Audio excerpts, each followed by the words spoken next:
François, deux mi-temps complètement différents, enfin en tout cas en termes d'adresse. Pas seulement en termes d'adresse. D'intensité défensive aussi. Pas seulement. Sur le plan offensif, le troisième quart-temps, le début du troisième quart-temps a été à l'image de ce qu'on veut éviter, c'est-à-dire le ballon qui ne bougeait pas. Je peux comprendre qu'on ait les jambes un petit peu lourdes à la sortie de la mi-temps, mais on a fait une dizaine d'actions où il n'y a pas eu une passe par attaque. Après, sur la première mi-temps, et je l'ai exprimé aux joueurs dans le vestiaire, il y a de l'écart, l'équipe a marqué 53 points, mais à un moment il faut être plus responsable, c'est pas possible que Ron perde un ballon et juste derrière Enzo en perde un deuxième. Ça nous est déjà arrivé, c'est des choses qui coûtent extrêmement cher à l'équipe. On peut perdre un ballon, ça fait partie du jeu. La responsabilité, c'est que l'action d'après, on a un niveau de vigilance qui soit bien supérieur à ça. C'est extrêmement décevant de voir ça. Ça ne retire en rien au fait que Rouen a su ne pas lâcher, alors qu'effectivement il y a eu de l'adresse sur la première mi-temps, il y a eu de l'écart. On a été impacté dans le jeu intérieur et sur certaines défenses de pick and roll. Et on ne peut pas dire autre chose qu'ils ont mieux géré la deuxième mi-temps que nous. Tu veux dire que c'était un peu un trompe-l'œil, l'écart, à un moment donné vous êtes à plus Non. 19, l'écart et l'adresse extérieure, c'était un petit peu un trompe-l'œil finalement? Non. C'est que ça aurait dû être supérieur. Ouais. Parce qu'effectivement, il y a eu de l'adresse qui a bonifié les systèmes. Mais si on n'avait pas jeté les ballons comme on les a jetés, ça nous aurait peut-être permis de mieux vivre le début de troisième quart-temps.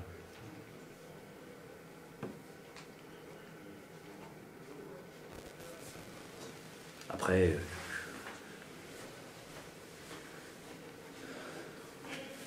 Enzo revient, il est à droite, tant mieux, on en profite. Mais notre équipe est quand même touchée par ce qu'elle a vécu ces derniers temps. Et ça va durer malheureusement.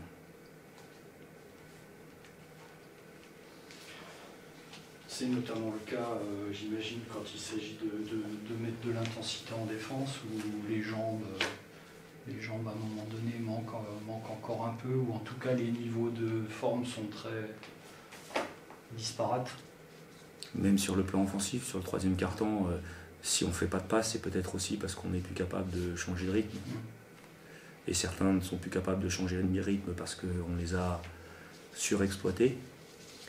Et d'autres ne sont pas en état de changer de rythme parce qu'ils ne sont juste pas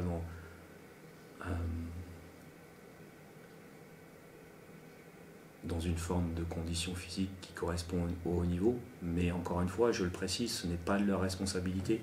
On a aujourd'hui des joueurs qui ne peuvent pas, à la suite des arrêts de ces dernières semaines, ne peuvent pas faire un entraînement complet. Certains ont des vertiges pendant les entraînements. La réalité, c'est ça. Et on a encore un nouveau cas de Covid dans le groupe d'entraînement, donc on a du mal à être 10. Ça, ce n'est pas de la faute ni la responsabilité des joueurs. D'accord. Il faut traverser la période... On ne peut pas. Enfin non, mais je veux dire, vous êtes obligé de la traverser. Bah, il faut jouer. C'est ce que je veux dire. Voilà, il faut jouer. Mais je veux dire, la seule réalité, le dos rond, voilà, c'est ce la seule réalité, c'est qu'il faut jouer, il faut faire du mieux possible. C'est la seule réalité, c'est l'exigence qu'on doit avoir avec nous-mêmes. Ouais, et dans ce registre-là, ce soir, ça laisse des regrets, parce qu'on ne peut pas s'empêcher de penser, à un moment donné, que vous avez la main mise sur le match, quoi. Bah, la preuve que non. À un moment donné. Et ça aurait fait du bien dans le contexte d'en gagner 2 sur 3. Quoi. Ça n'a pas de sens pour moi. Oui, mais je veux dire, c'est que tu enjambais les difficultés malgré tout en gagnant 2 matchs sur 3. Je te laisse cette analyse-là. Pour moi, elle n'a pas de sens dans notre métier. Je suis désolé.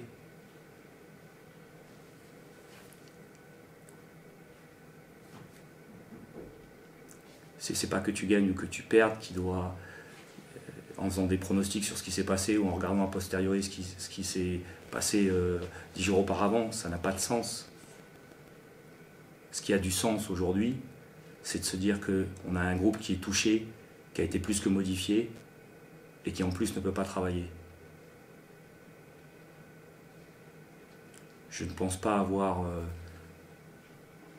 pour l'habitude de chercher des excuses après les matchs. Je donne des explications aujourd'hui à une situation qui est extrême. Et qui ne pourra quasiment plus travailler. Non, voilà. De toute façon. Non, exactement. Ça veut dire que c'est sans solution. Exactement. Donc le seul espoir, c'est que tout le monde retrouve la forme à un moment donné, finalement. Qu'au moins tu puisses jouer sur cet axe-là. Mais ça c'est se leurrer. Comment les individus peuvent reprendre de la condition physique si certains ne peuvent pas s'entraîner avec la bonne charge et d'autres sont surexploités?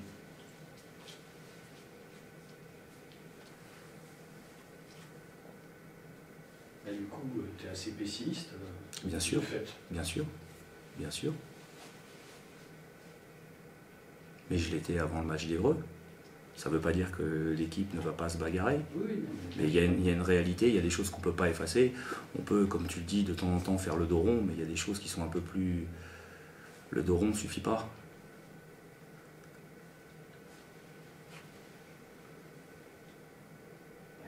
Et dans 3 jours, il faut rejouer. 4. Oui, et puis surtout, c'est pas que Antibes, c'est dans la même semaine, il y a 3 matchs. Il y a 3 matchs, c'est 48 heures, 48 heures, 48 heures.